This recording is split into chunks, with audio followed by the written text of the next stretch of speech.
যে সরকারটি কয়দিন হলো গঠন হয়েছে আপনারা একটু ভেবে দেখেন।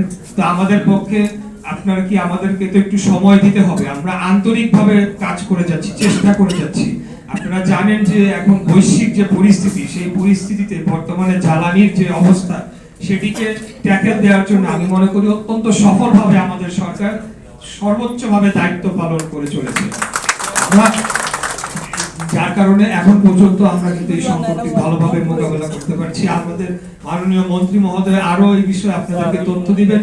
তবে আমি যেহেতু ক্যাবিনেট মিটিং এ উপস্থিত থাকি, আমাদের সংসদীয় দলের বৈঠকে আমি উপস্থিত থাকি, সংসদেও আমরা উপস্থিত থাকি, তাই আপনাদেরকে আশ্বস্ত করতে চাই যে অন্য যে কোনো সরকারের তুলনায় আমরা মনে করি বাংলাদেশ জাতীয়তাবাদী দল এই 30 দিনের মধ্যে এই সকল সংকট মোকাবেলায় অত্যন্ত সফলভাবে দায়িত্ব পালন করে চলেছে।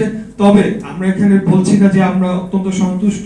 আমরা প্রতিনিয়তই আমাদের মাননীয় প্রধানমন্ত্রী জনাব তারেক রহমানের নির্দেশে, তার নেতৃত্বে আমরা প্রত্যেকটি সেক্টরের যে সমস্যাগুলো সেগুলো বিষয়ে আলাপ আলোচনা হচ্ছে। সংশ্লিষ্ট মন্ত্রী যারা রয়েছেন তারা অত্যন্ত অক্লান্ত পরিশ্রম করে চলেছেন। আমাদের যিনি যোগাযোগ মন্ত্রীর দায়িত্ব পালন করছেন বর্তমানে, তাকে নিয়ে আপনারা অনেক কথা বলতে পারেন, কিন্তু আমি মনে করি উনি অত্যন্ত সফলভাবে দায়িত্ব পালন করেছেন। কারণ আমাদের যে ক্যাপাসিটি এবং আমাদের যে সক্ষমতা, তার সেই অনুযায়ী আমাদের যে পরিমাণ চাহিদা রয়েছে গণপরিবহনের, সেটিকে ম্যানেজ করা আসলে কোনোভাবেই স্বাভাবিকভাবে সম্পন্ন নয়। তারপরেও এই ঈদ যাত্রায় আমি মনে করি অত্যন্ত সফলভাবে আমাদের একজন মন্ত্রী, দুইজন প্রতিমন্ত্রী ভালোভাবে কাজ করেছেন। আমরা যারা সংসদ সদস্যও রয়েছি, আমরা যার যার অবস্থান থেকে কিন্তু ওনাদেরকে সহযোগিতা করেছি।